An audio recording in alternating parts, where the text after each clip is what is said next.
Thank you. I came from New York to do everything I can to raise my voice for my colleague and friend, Julian Assange.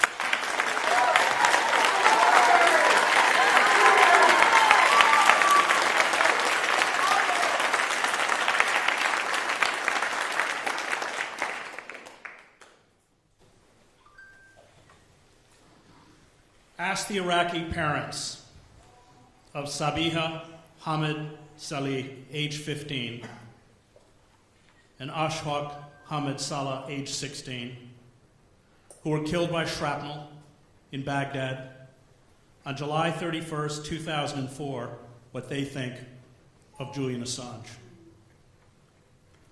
Ask the man and his two daughters who saw their wife and mother shot to death and were themselves wounded in a car fired upon by U.S. Marines in Fallujah on July 22, 2005, what they think of Julian Assange.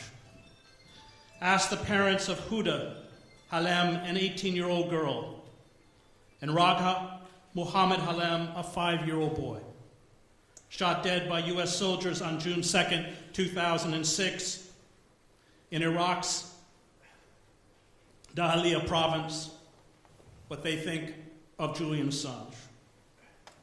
Ask the parents of the 15-year-old boy choked with a wire and shot to death by U.S. Marines in Ramadi on August 10, 2006, what they think of Julian Assange.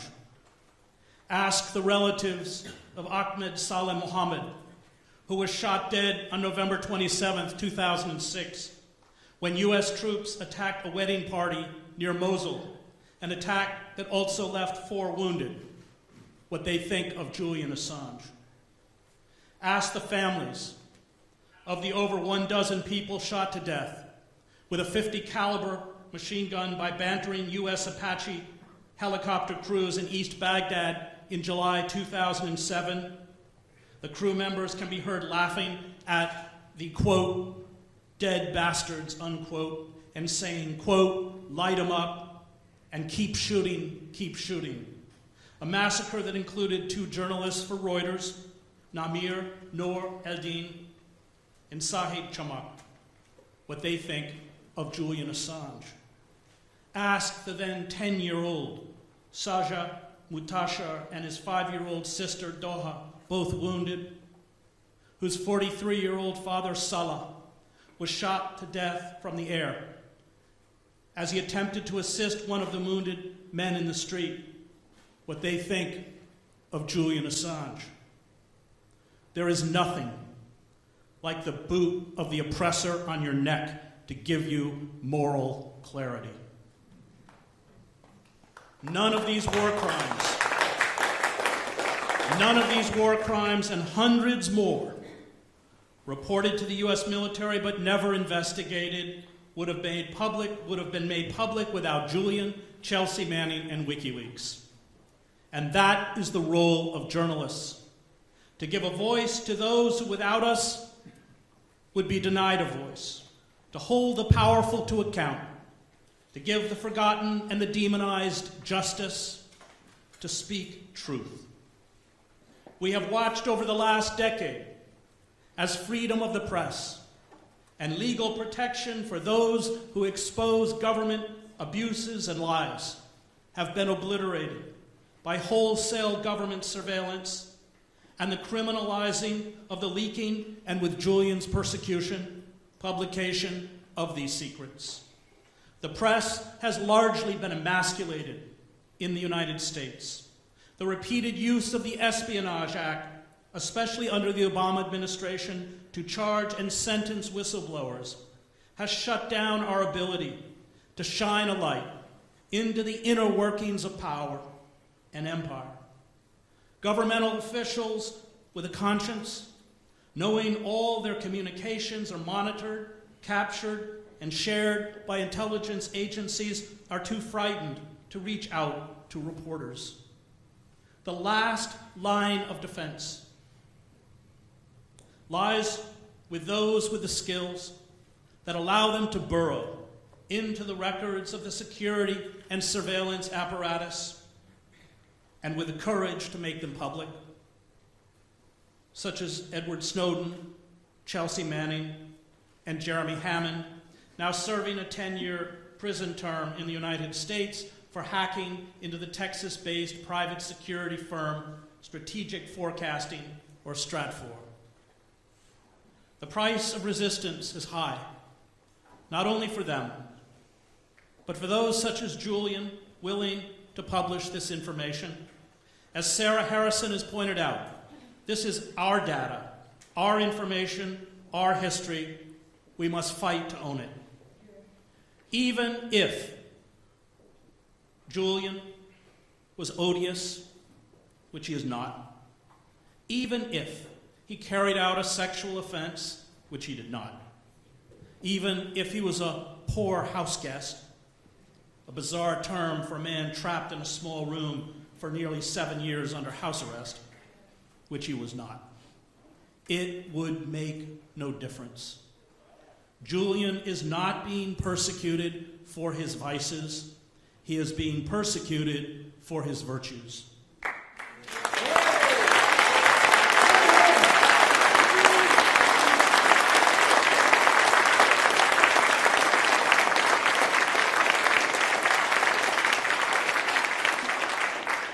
His arrest eviscerates all pretense of the rule of law and the rights of a free press. The illegalities carried out by the Ecuadorian, British, and U.S. governments in the seizure of Julian 2 months ago from the embassy in London are ominous. They presage a world where the internal workings, abuses, corruption, lies, and crimes, especially war crimes, carried out by the global ruling elite will be masked from the public. They presage a world where those with the courage and integrity to expose the misuse of power, no matter what their nationality, will be hunted down around the globe and seized, tortured, subjected to sham trials, and given lifetime prison terms. They presage an Orwellian dystopia where journalism is outlawed and replaced with propaganda, trivia, entertainment, and indoctrination to make us hate those demonized by the state as our enemies. The arrest of Julian marks the official beginning of the corporate totalitarianism and constant state surveillance now far advanced in China that will soon define our lives. The destruction of all protection of the rule of law, which is what we are witnessing, is essential to establishing an authoritarian or totalitarian regime. The BBC China correspondent Stephen McDonnell was locked out of WeChat in China a few days ago after posting photos of the candlelight vigil in Hong Kong, marking 30 years since student protests in Beijing's Tiananmen Square, a protest that saw students gunned down by Chinese soldiers. Chinese friends started asking on WeChat what the event was, he wrote. Why were people gathering? Where was it? That such questions were coming from young professionals here shows the extent to which knowledge of Tiananmen 1989 has been made to disappear in China. I answered a few of them rather cryptically, then suddenly I was locked out of WeChat. In order to get back on WeChat, he had to agree that he was responsible for spreading, quote, malicious rumors, end quote, and provide what is called a face print. I was instructed to hold my phone up, to face front camera straight on, looking directly at the image of a human head. Then told to read numbers aloud in Mandarin Chinese. My voice was captured by the app. At the same time, it scanned my face. Government abuse of WeChat, he wrote, could deliver to the Communist Party a life map of pretty much everybody in this country, citizens and foreigners alike, capturing the face and voice image of everyone who was suspected for mentioning the Tiananmen crackdown anniversary in recent days. This would be considered very useful for those who wanted to monitor anyone who might potentially cause problems. This is almost certainly our future, and it is a future that Julian has fought courageously to prevent. In another sign the noose is tightening, the offices of the Australian Broadcasting Corporation, the country's national broadcaster, were raided by federal police. The raid was carried out because the broadcaster had disclosed detailed accounts of Australian special forces in Afghanistan killing unarmed people, including children. That story was generated in part by a leak of hundreds of classified military documents.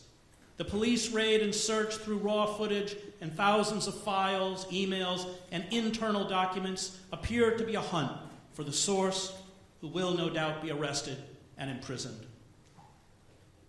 Under what law did Ecuadorian President Lenin Moreno capriciously terminate Julian's citizenship and rights of asylum as a political refugee?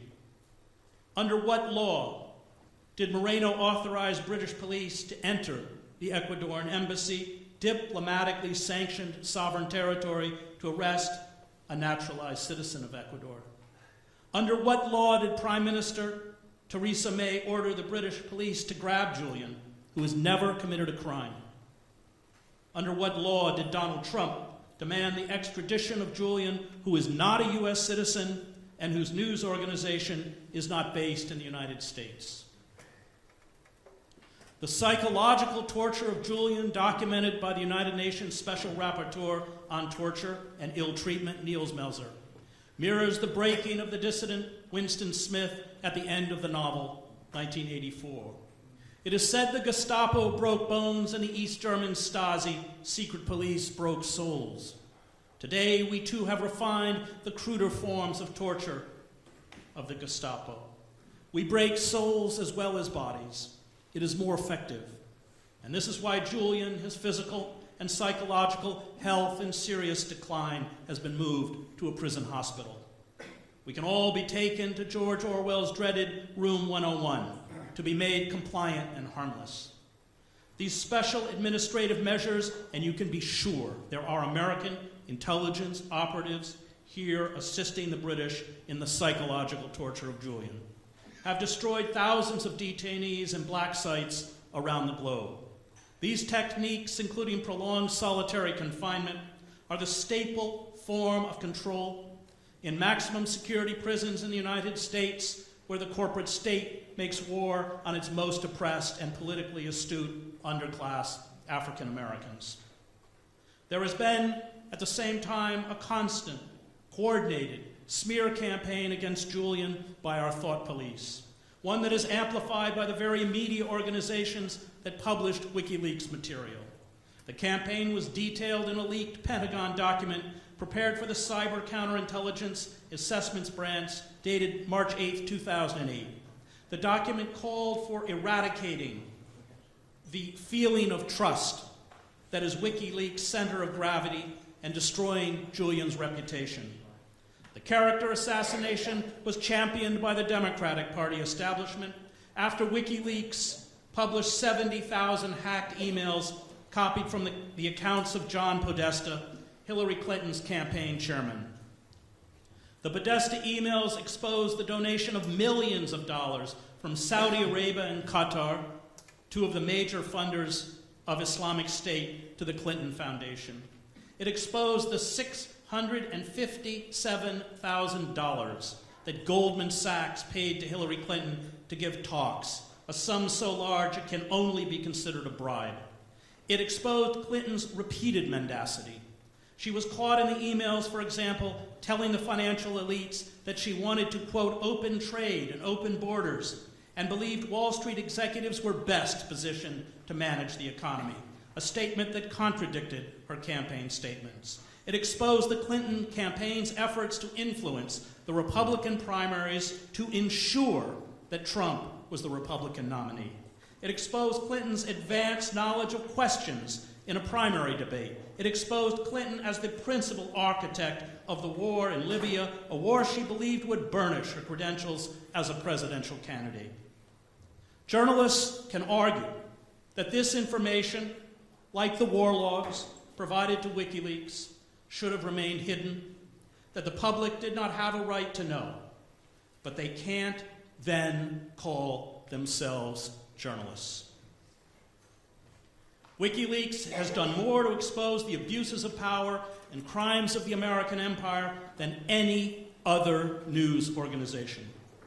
In addition to the war logs and the Podesta emails it made public, the hacking tools used by the CIA and the National Security Agency and their interference in foreign elections, including in the French elections, and Pompeo's now interfering in your election. It disclosed the internal conspiracy against the British Labour Party leader Jeremy Corbyn by Labour members of Parliament. It intervened to save Snowden from extradition to the United States by helping him flee from Hong Kong to Moscow, after he made public the wholesale surveillance of the American public by our intelligence agencies. And the Snowden leaks also revealed that Julian was on a U.S. manhunt target list. We must build popular movements to force the British government to halt the extradition and judicial lynching of Julian. We must build popular movements to force the Australian government to intervene on behalf of Julian. We must build popular movements to reclaim democracy and the rule of law. If Julian is extradited and tried, it will create a legal precedent that will terminate the ability of the press, which Trump has called the enemy of the people, to hold power accountable. The crimes of war and finance, the persecution of dissidents, minorities, and immigrants, the pillaging of the ecosystem, and the ruthless impoverishment of working men and women to swell the profits of corporations and consolidate the global oligarchs' total grip on power will no longer be part of the public debate. First Julian, then us.